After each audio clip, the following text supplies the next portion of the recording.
Hello, everybody. It's us again, Rock Kaput with Oliver? and Alex. Today we are ranking the top 10 songs of the stoner rock outfit Queens of the Stone Age. We already did the album ranking. Go check it out. And today, our top 10 songs. We are doing it in five song blocks. And I'm going to start with my number 10. My number 10 is a bit of an unusual song for them. It is from the album Era Vulgaris, and it is called Make It With You, and is, in my opinion, it is the actual feel-good hit of the summer. Like another one of their songs from A to R is called, but this is really a nice groovy summer song with an instantly recognizable guitar lick. You hear it for 3 seconds and you know which song it is. I've always liked it. It's a very poppy tune for them and unusual, and I think it's great. Kind of funny lyrics and yeah, a nice song. And yeah, and it made my top 10. So my number 9 is from their debut, and it's actually the first song I've heard from this band. I've heard it on a sampler of the German alternative magazine Visions when they started to give an kind of a CD with the magazine, and this was one of the tracks, and it coming from Kaius, it was a little bit unusual, and I had to get used to this vocals, which is very different to John Garcia. And yeah, I loved it instantly. It's a very nice chromatic riff, and it's one of the best songs on their debut. I could have also picked regular John, but spoiler, it's not in my top 10. But yeah, it's it's I think it's great. You have to say the title. You didn't mention the title It's Evan. ever. Yeah. Evan. My number 8 is from Lullabies to Paralyze, and it's kind of a punky song with funny lyrics. It's called "Everybody Knows That You're Insane."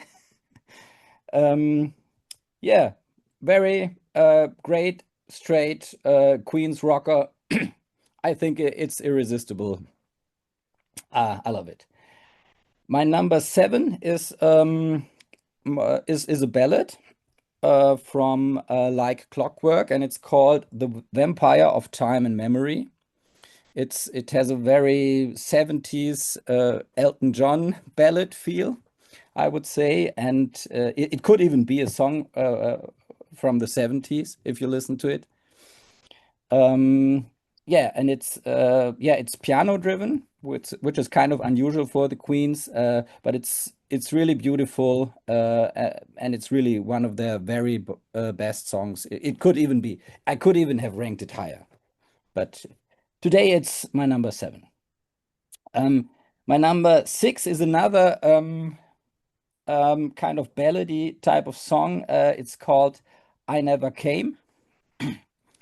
They use a lot of instrument, a tuba, a trombone, and yeah, it has a lot of flavors, and it builds and builds, and it's really great. A great simple guitar line which really sticks in your brain, and Josh with his falsetto vocals.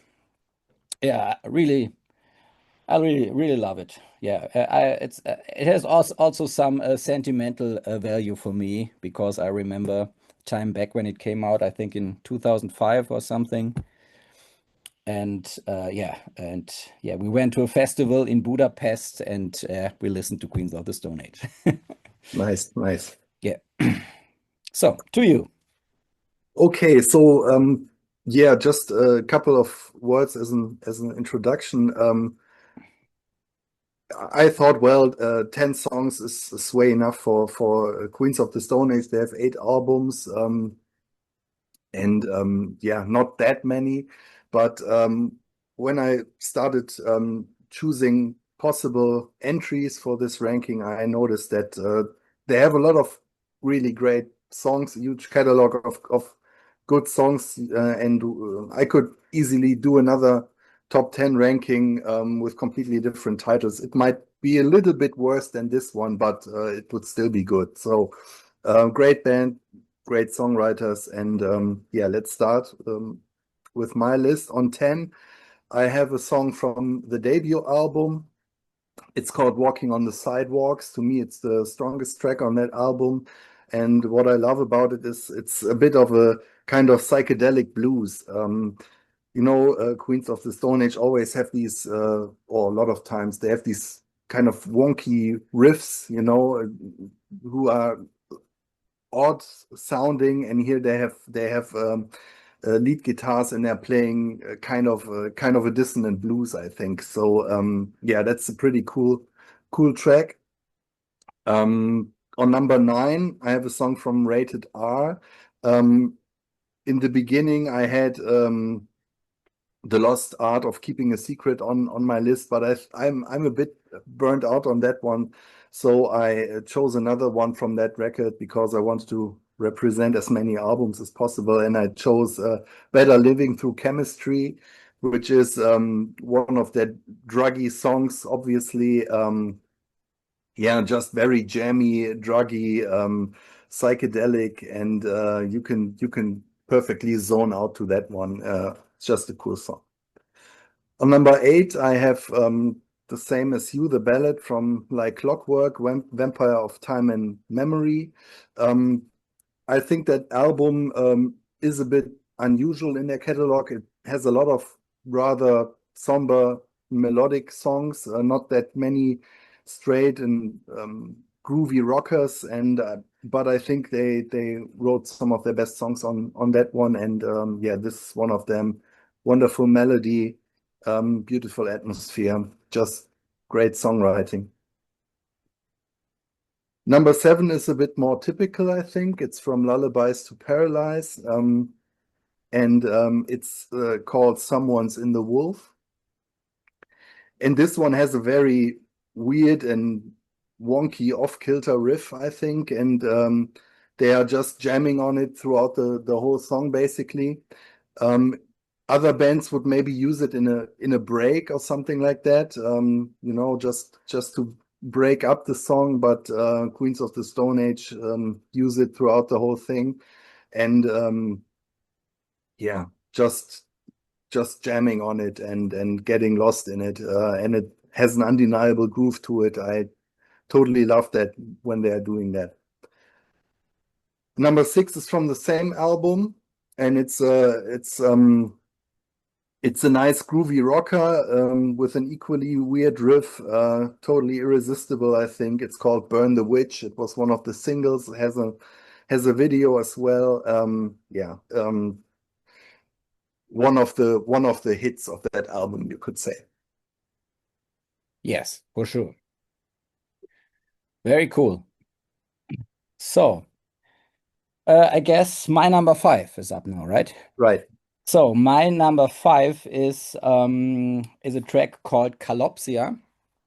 It is also from Like Clockwork, another piano-driven track with a Moog synth, and yeah, it builds and builds and builds, and it's really so atmospheric.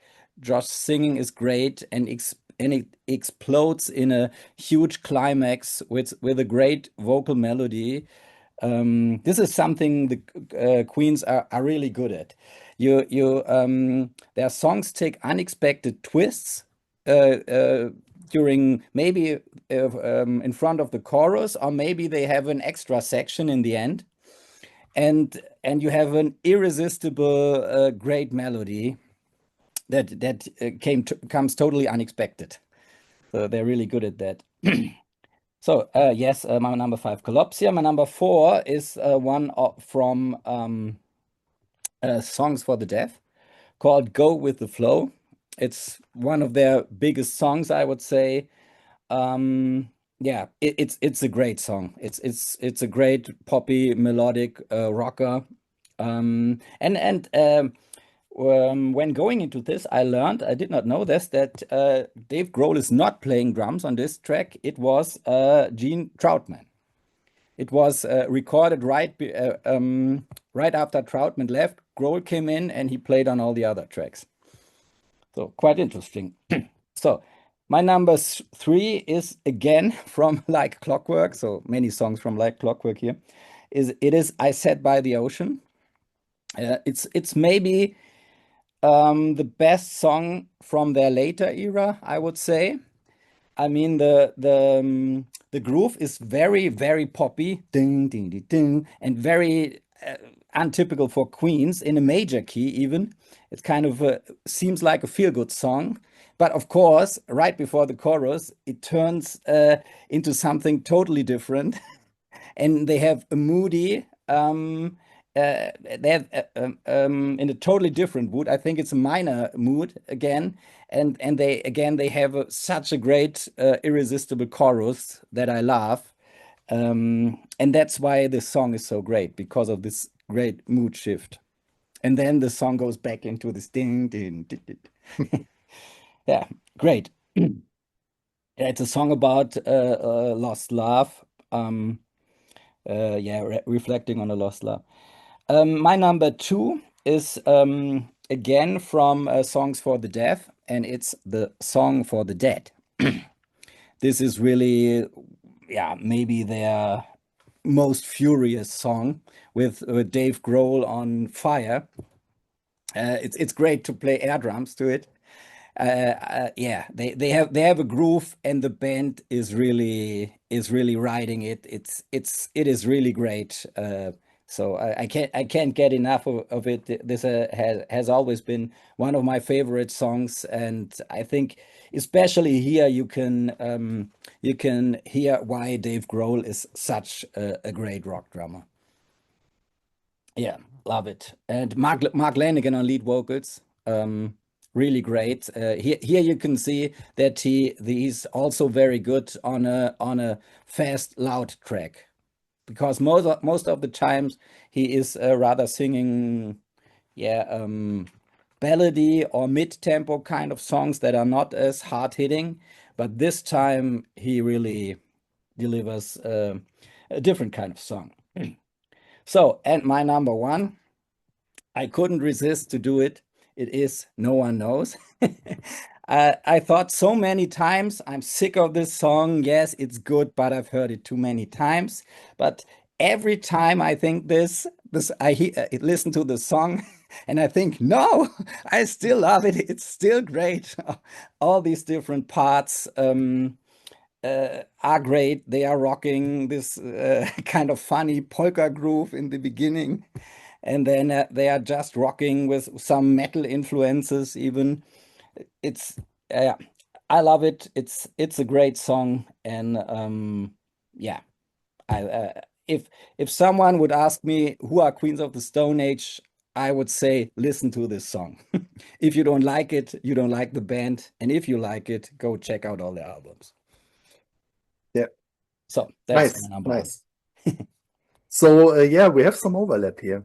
Oh, On my number five, I also have Go with the Flow.